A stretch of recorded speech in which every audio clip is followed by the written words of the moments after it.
Ay, Hello, mami.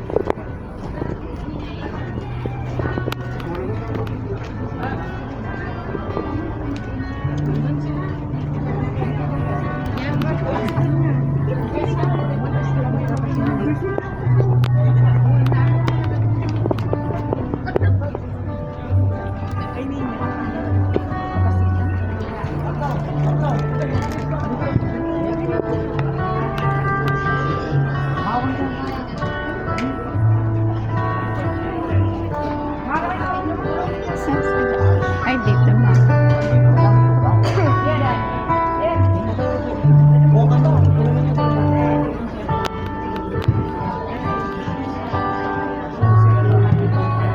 Dito na lang para mas malapit. Hi, Manang Adela.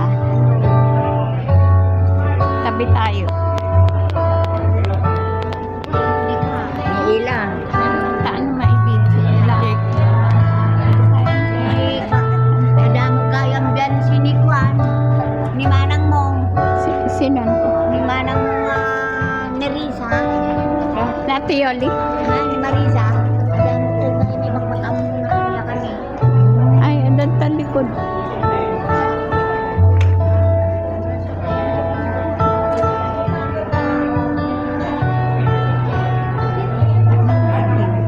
Terus tangan mo niya Manang. Naintindig Sapay. Sakit. Kinit kita na. Ah. Han nga na napan.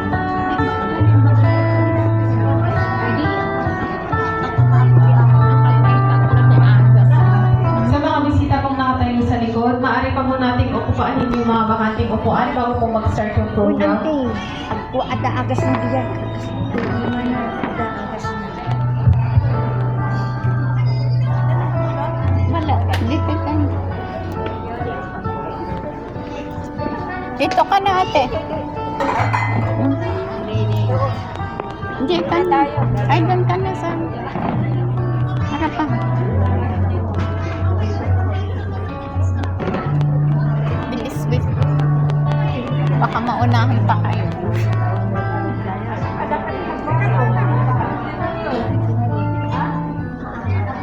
Sakto sa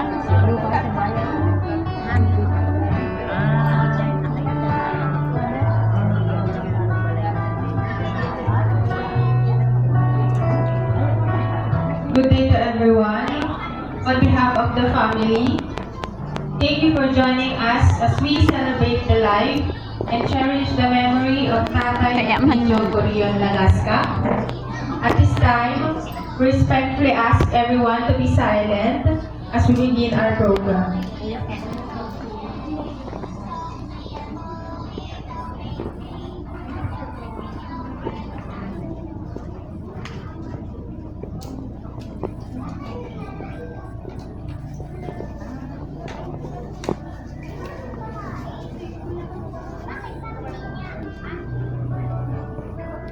Again, good day to each and everyone.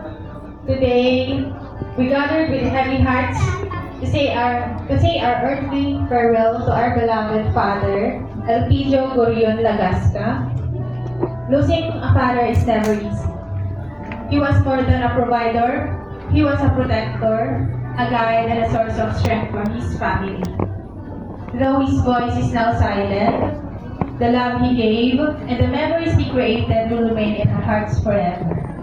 A father's love is often shown through quiet sacrifices. He worked hard, carried burdens without complaint, and he gave his best so that his family could have a better life. Today, we honor not only the years he lived, but also the love he shared and the legacy he leaves behind. To the family, your grief is real. And your tears is a reflection of your love. It is okay to mourn, but even in our sorrow, we hold on to hope. Our faith reminds us that death is not the end, but a journey into God's loving presence. We trust our beloved Father has found peace and eternal rest into the Lord. The greatest way to honor his memory is to live by the values he taught: love one another, stay united, and continue the kindness and strength he showed throughout his life. As we say our final goodbye, let us entrust him to God's mercy with grateful hearts. Thank you, dear Father Elpidio Gurion Lagasca, for your love, your sacrifices, and the life you shared with us. Though we will miss you deeply, your love will remain with us as always. May God grant him eternal rest, and may he give comfort and peace to all who mourn today. For the eulogy part, may I call on Miss Aprilline to give her message.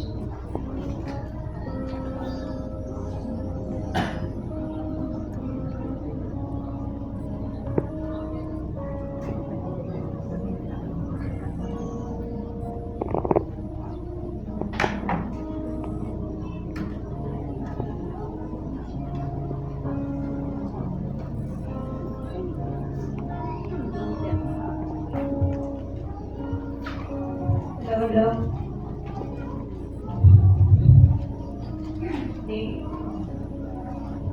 Dinas manap kita sana. Chok patay ka niya. Walang may pangurot ka mga agawin. Sa parang agawin.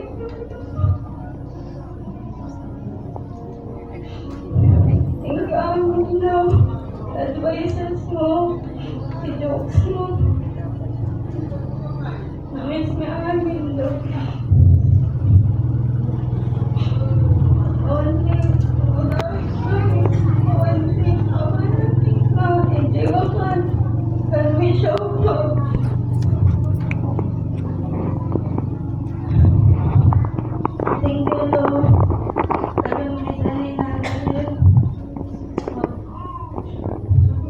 We'll see you again in God's paradise, Lord. In a view.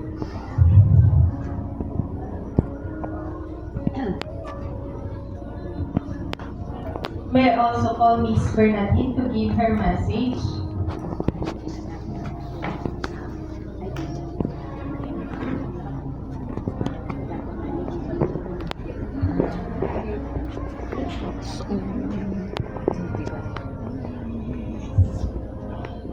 Hello po sa inyo lahat. So, si Lolo Pepe po, tawag ni Lolo Pepe Pogi, Lolo Pepe Guapo, tawag yung maestro.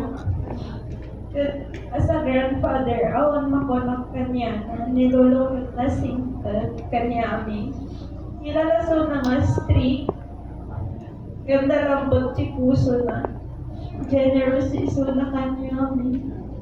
Kaya di sabali, may gawin no, magkarkara rin kayo kanya na. Dagi dyan naipon na nga bariya nga, tigbebente, tigsa sa nga puloy, ka na kayo, no maayatan ni Suna, kasi i-share na iti blessings na. Tapos nilulukit na sentimental na tao. Nagiging-regalo yung uray, simple lang itulutulin na uray pagikad-decade. Makita pa yun silang isaan na pag-ipatungan na SJ, aramidan na tiba, niya mausar na daging yung makikita na nabagay. Kintantay. Day last New Year ni, nakita kayo ng tiwalit na basit niya picture ni kompleto kami ng apo na ikikip na yung pinakasafe na plastic kasi nalagkak na kami talaga. Tapos adati notebook na nilulo na adati diary na dyan amin niya amin na special occasion kanya na makasulat ng dyan. Tapos mapapansin nyo na bumisita kayo ni Balay, makita yun ni Walker na nakatuti sa abong mo. Diri-diri-regalo ni mami ng flowers, alaan na. Tapos ikabit na ni nanay at ang teacher na gamitin dyan. Tapos super mamiss ni Lolo. Mamiss ka, Lolo, nagiging storya, naging advice mo, naging jokes mo, plus dyan, nag-bailing mo, pakiyayari kami, kakainin na lang, tapos, ano lang ang bulan, dahil yun nangyari na ICU, tapos agawin ko man, napalik ko na. Prepare po inagiging masarap na.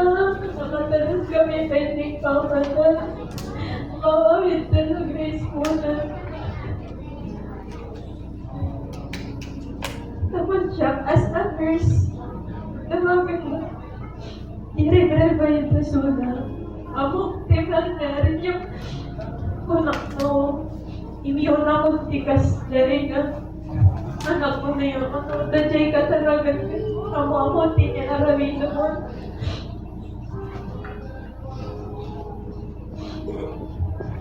Tapos, siyempre din, natin 5 stages of grief sa'yo. Denial, hindi matanggap na awan is una, anger, tapos, bargaining, nakapay is una, depression, and then acceptance, na 5 stages of grief, yung bagbagal. Yung need tayo ay accept, kami this time to let go na, no more pain for lolo. Yung makadwa na yun na yung tilangin. And knowing lolo, kaya na happy tayo, happy tayo ni Apo na iso nga, no, yan kaya kanya na kaya na nakaisip tayo amin.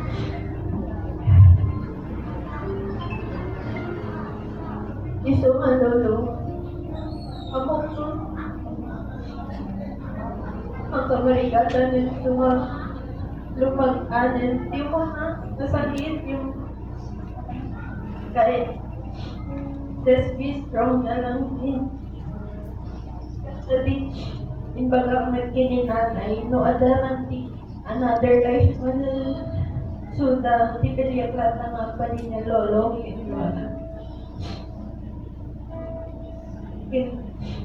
lo yaman kami unay kanyang ta nagaduti na yung surusurong kanyami nagaduti naramit mong para kanyami hapong in anak po take alone I love you.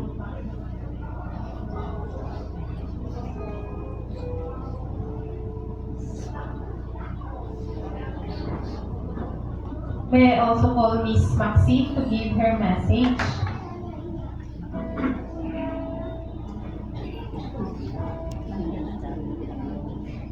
Anak ni Michelle. Siguro lahat po tayo dito malungkot dahil sumalangit na si Lolo. At lahat tayo, we're grieving in our own way.